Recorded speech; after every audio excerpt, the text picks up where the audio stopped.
नमस्कार, मैं अश्विनी वानखड़े। कृषि न्यूज में आपका स्वागत है। आइए नजर डालते हैं आज की कृषि से जुड़ी सबसे बड़ी खबरों पर। कृषि जागरण और एग्रीकल्चर वर्ल्ड के founder and editor in chief MC Dominic हमेशा से देश में कृषि क्षेत्र को बढ़ावा देने के लिए नए नए इनिशिएटिव लेते रहते हैं। इससे पहले वे किसानों के लिए फार्मर फर्स्ट प्रोग्राम लेकर आए, तो वहीं इसके बाद फार्मर द ब्रांड प्रोग्राम लेकर आए, जहां किसान अपने ब्रांड को प्रमोट कर सके।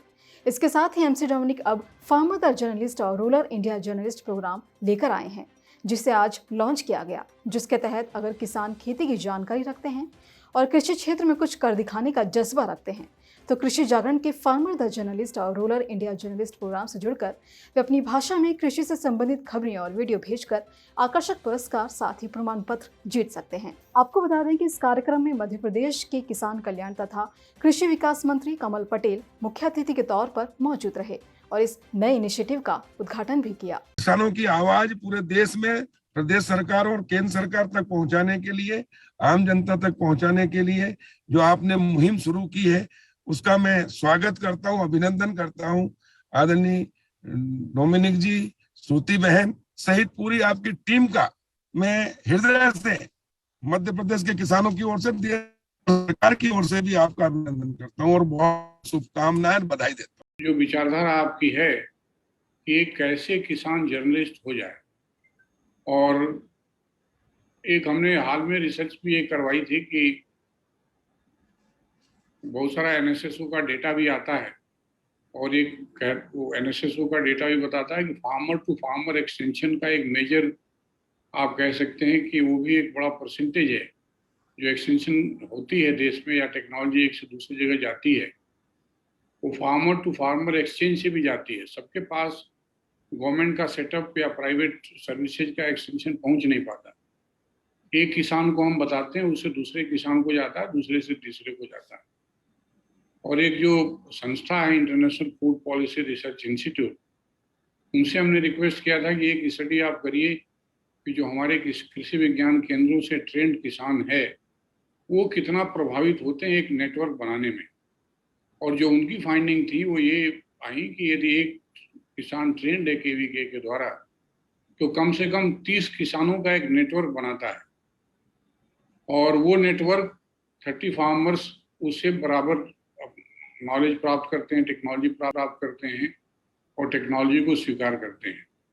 तो मेरा ये कहना है कि जो ये इनफॉर्मल सिस्टम है नॉलेज को आगे बढ़ाने का या टेक्नोलॉजी के डिसेमिनेशन का, वो बड़ा महत्वपूर्ण है। कोशिश कर रहे आज हमें मालूम है पिछले बहुत टाइम से what was lacking in agriculture is a media to support the agri industry. आप लोग देखे सारा सेगमेंट में हमेशा हमारा लोगों को बोलते रह रहा हूँ, देख लो हमारा कमियां क्या होंगे, कोई भी फील्ड डेवलप होना चाहिए तो वहाँ मीडिया का इम्पोर्टेंस है। हम बीच में देखेंगे पिछले 25 साल का पहले देखेगा वहाँ कोई बिजनेस मीडिया नहीं था, कोई एंटरटेनमेंट मीडिया नहीं था, कोई स्पोर्ट्स मीडिया नहीं था, सारे एक ही था। लेकिन टुडे सारे जगह में अलग अलग मीडिया डेवलप हो गए, वहाँ बहुत कुछ डेवलपमेंट उस इंडस्ट्री में उस एरिया में हो गई।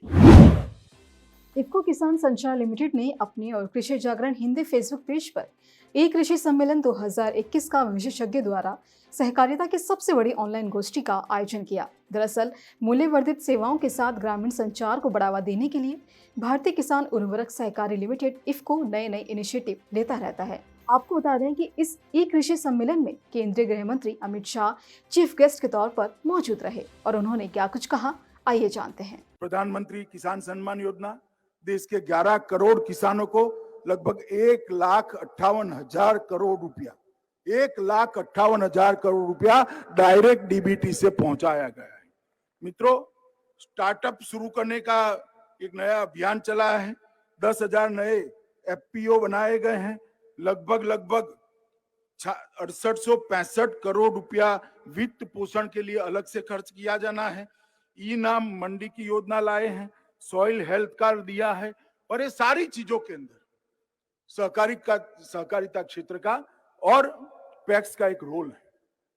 हमने सारी चीजों को अपने पैक्स के अंदर मजबूती से इसका अध्ययन कर इसकी इंप्लीमेंटिंग एजेंसी गांव स्तर पर बनने की शुरुआत करनी पड़ेगी। जैसा कि आप सब जानते हैं, कृषि क्षेत्र में अंतिम 10 सालों में बहुत बदलाव आए हैं, लेकिन कृषि क्षेत्र में अभी भी बहुत उन्नति बाकी है।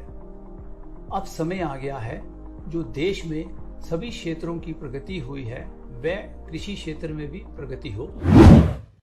Institute of agribusiness management Bikaner द्वारा career prospects in agri media विषय पर एक वेबिनार का आयोजन किया गया, जिसमें स्पीकर के तौर पर कृषि जागरण एंड एग्रीकल्चर वर्ल्ड के founder and editor in chief MC Dominic मौजूद रहे।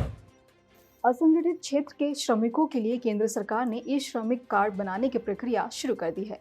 इसके लिए काफी बड़ी संख्या में श्रमिक ई श्रम पोर्टल पर रजिस्ट्रेशन करा रहे हैं। आपको बता दें कि ई श्रम कार्ड बनवाने वाले असंगठित क्षेत्र के श्रमिकों को 2 लाख रुपए का दुर्घटना बीमा कवर दिया जा रहा है। उत्तर प्रदेश में 1 अक्टूबर से MSP पर धान की खरीद शुरू होने जा रही है, जिसकी तैयारियां भी पूरी हो चुकी है। इस बीच उत्तर प्रदेश सरकार ने कहा कि अगर खरीद एजेंसियां किसानों का पैसा रोकती हैं या भुगतान में देरी करती हैं तो उन पर सख्त कार्रवाई की जाएगी। किसान रेल योजना के तहत महाराष्ट्र से बिहार के बीच एक और किसान रेल सेवा शुरू हो चुकी है। ये दोनों राज्य कृषि उत्पादों का आदान प्रदान कर सकेंगे, जिससे किसानों को अच्छी कीमत मिलेगी, तो वहीं स्थानीय बाजार में इन उत्पादों की उपलब्धता भी बराबर रहेगी। जिसे देखते हुए रेल मंत्रालय ने देश की 600वीं रेल सेवा को हरी झंडी दिखा दी है। आपको बता दें कि ये ट्रेन महाराष्ट्र के संगोला से बिहार के मुजफ्फरपुर तक चलाई जाएगी। भारत में कम से कम 3 राज्यों में अगले 5 दिनों तक भारी बारिश की संभावना है, तो वहीं IMD ने अगले 10 दिनों तक दिल्ली में तेज बारिश होने का पूर्वानुमान जताया है। इसी तरह की अन्य खबरों के लिए जुड़े रहिए कृषि जागरण के साथ। धन्यवाद।